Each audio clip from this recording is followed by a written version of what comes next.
today we are privileged to have Roger Crowhurst as our interviewee. Roger is a retired executive, as he says, a very retired executive, and we are so privileged to be able to speak to you, Roger. Thank you. Thank you so much and welcome, Okay. and really thank you for your time. Okay. Would you like to tell us a little bit about yourself, please? Yes, I'm very ancient now.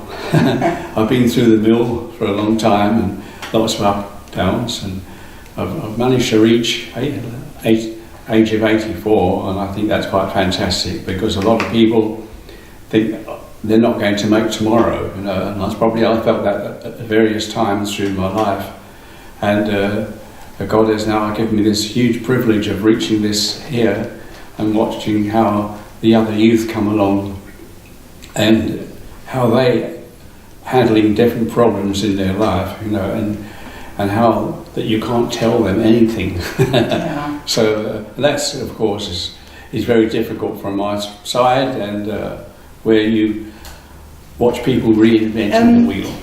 And you have been involved in amateur dramatics and music, so very much the art side and the culture thing, although from what I understand your actual job was very much adding up sums and making sure that things are standing in the right place.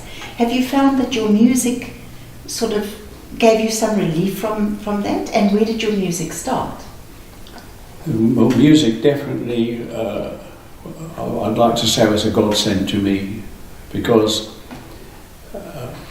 as you mentioned now, involvement in amateur dramatics of various sorts took volumes of my mind, okay, and there were obviously ups and downs in the life one way or another, losing jobs, being victim of a number of retrenchments. You come to companies that merger, and then the company joining seems to get the upper hand, but they want to bring their people in the end, although they make all sorts of promises, And then I get home and I must take off to do a rehearsal, and then I can't remember a thing about the day. So that's been fantastic, And it's many years ago since the music started, and but it really gained momentum coming into South Africa around 1970, and I thought then I was just going to play in orchestra and things like that, and then somebody came along and found out other details and invited me to come along and start amateur musicals for one, and the first one being Gypsy Baron, and that was a huge step for me, because the producer was a guy from Doyley Cart, so he knew exactly what he wanted and what he didn't want, and he said, will I come along and do the music? So I thought, well, in for a penny, I'll go along and see what's that, And so on that little side I said, start the show going, rehearsal going, let me listen to what's going on, and I'll just fit something in. And but then I was introduced to the pianist at the time, who was a lady called Tannie van Vyk de Vries, and because my Afrikaans was negative at that point in time, so I didn't know that it was Tannie, was the auntie. I've since found out. But anyway, we got along exceedingly well, and but because of the feeling of music behind me, I just wanted to get into the thing and coax these people to produce music and not just stand there. So it didn't last long standing to the side before I was in. Anyway, that was my first introduction to musicals here, and from there on, a number of musicals came up. Towards my last job, or last but one job, I thought, no, I don't want all this travelling anymore. I've had enough now, and I wasn't that old. I mean, it must be about 50, I suppose. And but the driving for example, from Germiston to Randburg really wasn't for me.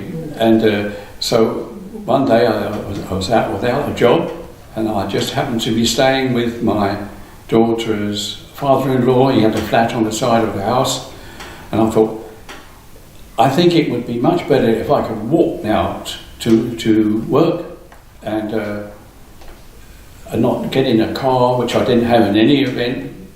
So I thought, there's a company down the road called Console Glass.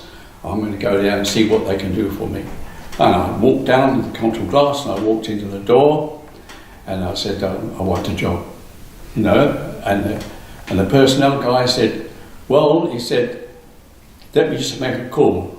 And it just happened so that the data manager at that time was discussing with one of his supervisors somebody to come in and start a database going. In those days, we had started databases on some of the big Century computers and what have you, and let's see if that would work for you. And I went there, and he said, fine, are you ready to start? I said, absolutely, you know. And so that was fantastic, you know. And then at the finish of the day, I walked back home again. And then as I got to know people in the company, I got a lift home. Wonderful. So all in all, because you push in yourself, you know, and you're not going in embarrassed and things like that. Yes. You get to know people, and then you get a lift home. Yes. You know? Yeah. And I'll pick up in the morning, and a lot of that happened. And then in about 3 of the jobs, after a little while, I've been there 2-3 months, you know. I finished up with a company car, and off we went, you know. Initially they were pool cars, and then eventually I got an allocation here. And then in my last job before I retired,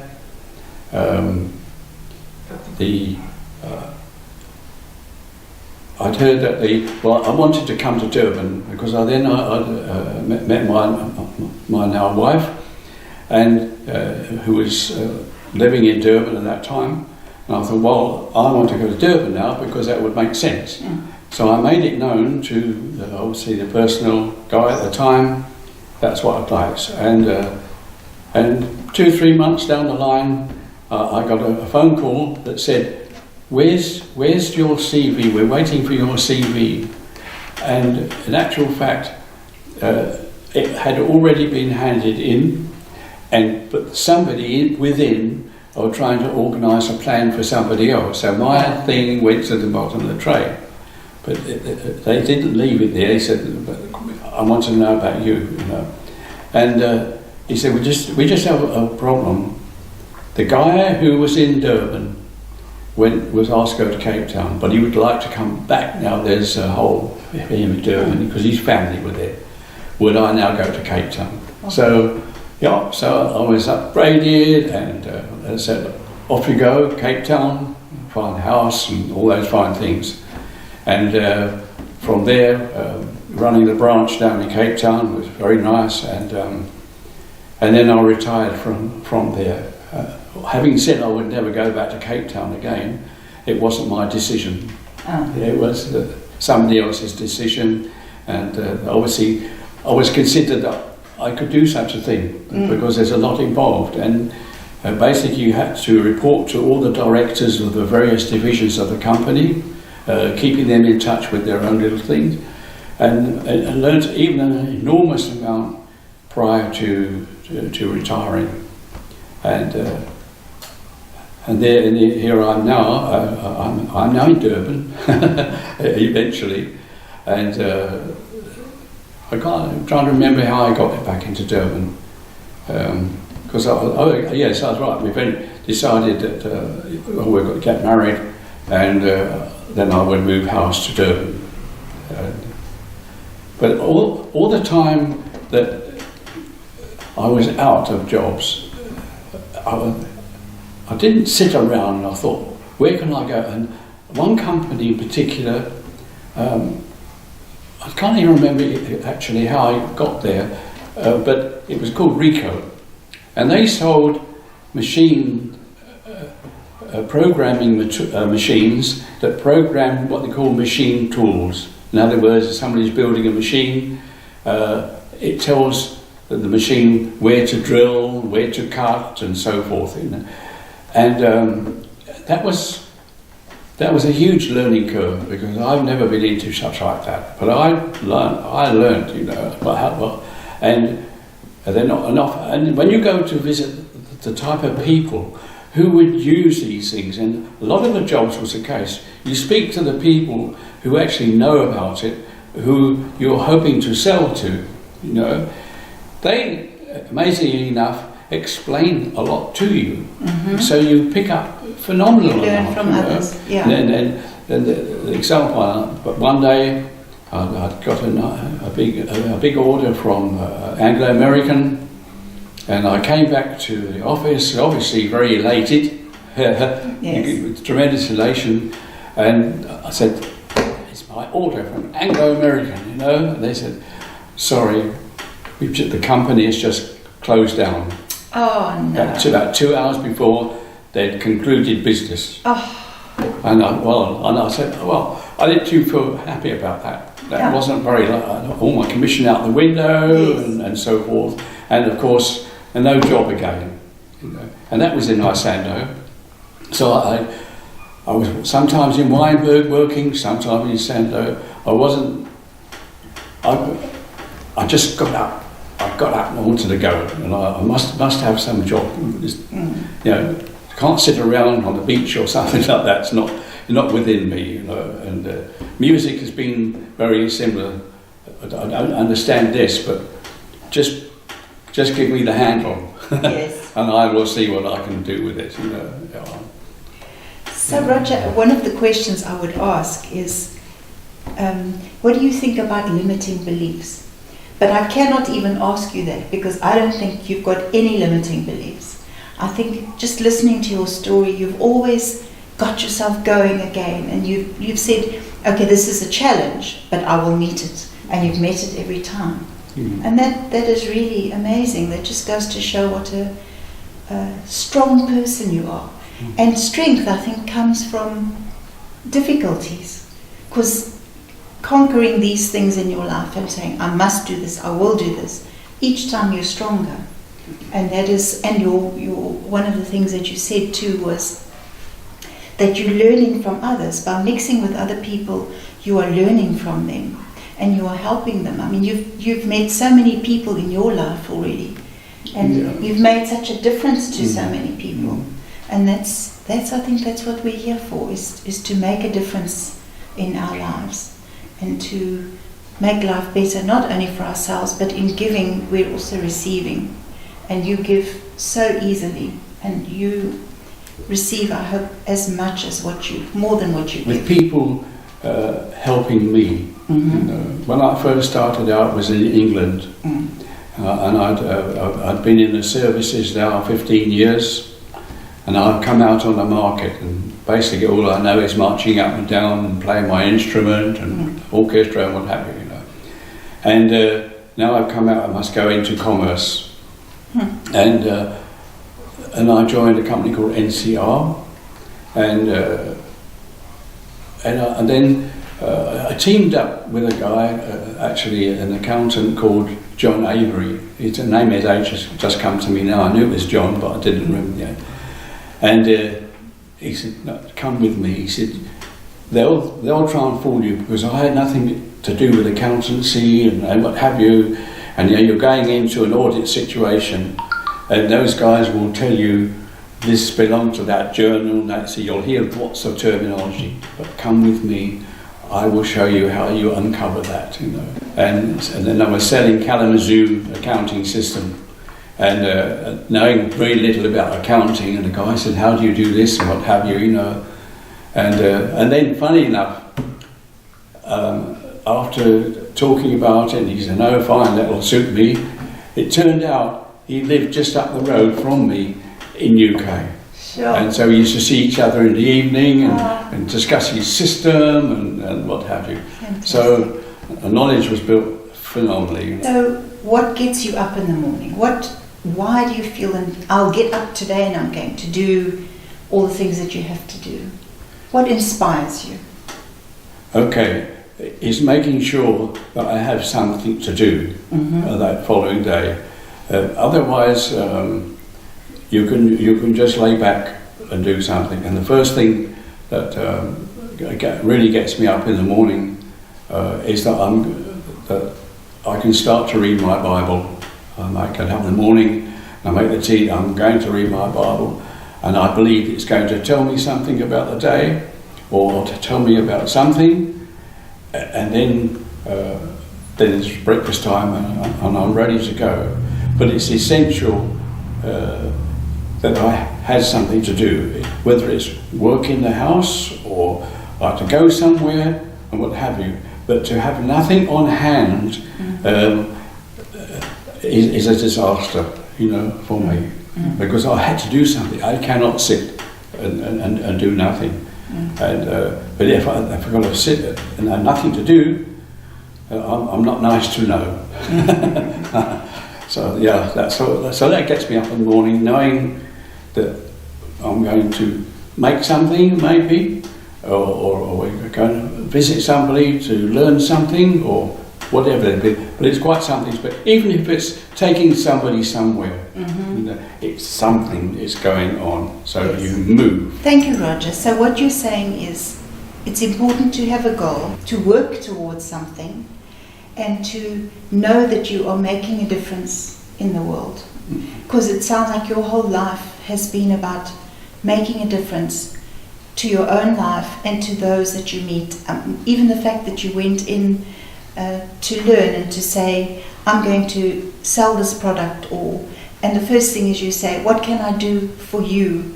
You didn't say, I have to do this, I'm desperate for the money, but still, it's not about me. It's about what can I do for you. And I think that's been the story of your life by the sound of it. Even though you've had sometimes walls that you've had to climb over, you've still climbed over them, and your whole idea is, I'm here for others as well. Yeah, money has never been a consideration. That's a bit of a broad statement, okay? You obviously have to have something. But whatever I've done has not got a monetary end, particularly, and because there's lots of things you get nothing out of, except the enjoyment from your own enjoyment and somebody else's. Yeah. So even if I go after a job, it's not how much you're going to give me. So I got the job, I can do something, and. Even when I was with S.A. Phillips, I had an Italian boss, and I used to then obviously express myself in colloquial English sometimes, and he didn't understand. But we had he's a very good guy, and he said, "What do you mean?" Because he only understood in a dictionary type of thing. Oh yes. But he was very good to me, He said, okay, you're going to now go down to Durban, he said, and you have to retrench these people. Oh, no. And I thought, hey, that's not a nice thing to do. No. That's not a nice thing to do. But they just considered that perhaps that I could do that without being horrible about it, or understanding that what's going to happen to those people when they haven't got the thing anymore. And having happened to me a number of times, perhaps I came over with the appropriate empathy. Yes. Say, well, it's not your fault. You're not sending me off anywhere and what have you. Yeah. So I used to appreciate that, and then send me off to big contract jobs, and I thought that was a real feather in the cap when I used to go to people who were in hierarchy, and like even to meet people in the Broederbond. That was that didn't mean too much until somebody said to me, the Broederbond, doors are open for those guys everywhere. They just can find money, they can walk into the bankers and what have you, Then the whole connotation comes about. And then you're taken out, introduced to them because there's a new contract coming up, that's your side. You've got to sort that out, you know. And even one day when one of the sales guys brought in a guy from Goldfields, and I didn't accept his order because I wasn't happy with one or two of the contents. And he says to me, "Hey, you know who we are?" I said, "Yeah, of course." He said, "You're a big company. Hopefully, you're going to give us an order, but there's no goodwill here, you know. And we're also a big company." Yeah. And they said, "Wow, you know." And the poor old salesman, he nearly died because he thought he was going to lose out because he could a cheeky upstart here, you know, what have you. And then the guy just came and drew the order out of his pocket. He said, "Fine, it's yours." So there was fantastic encouragement that came from so many sources that you couldn't possibly give up. You know. And here I am today, enjoying retirement life, but certainly not sitting back in an armchair, because that wouldn't suit me either. I couldn't do that, you know. So now I enjoy my music at church. I still play in the orchestra, but that may be coming to an end one of these fine days, and a little bit of arthritis here and there. But anyway, I'll deal with that as it arrives, and we'll see. It'll be a great disappointment, but you can't have everything all the time. You know? That's true. Yeah. So, You and Unique is about the unique person who is you, an authentic person with great integrity, and who has shared so much with so many people and made so many lives better because of you being on this earth. So thank you so much, Roger, for your time and for sharing such special information with us, and that we can all learn something from what you have given us as well. Thank you. Thank you. Thank you for being you. Thank you.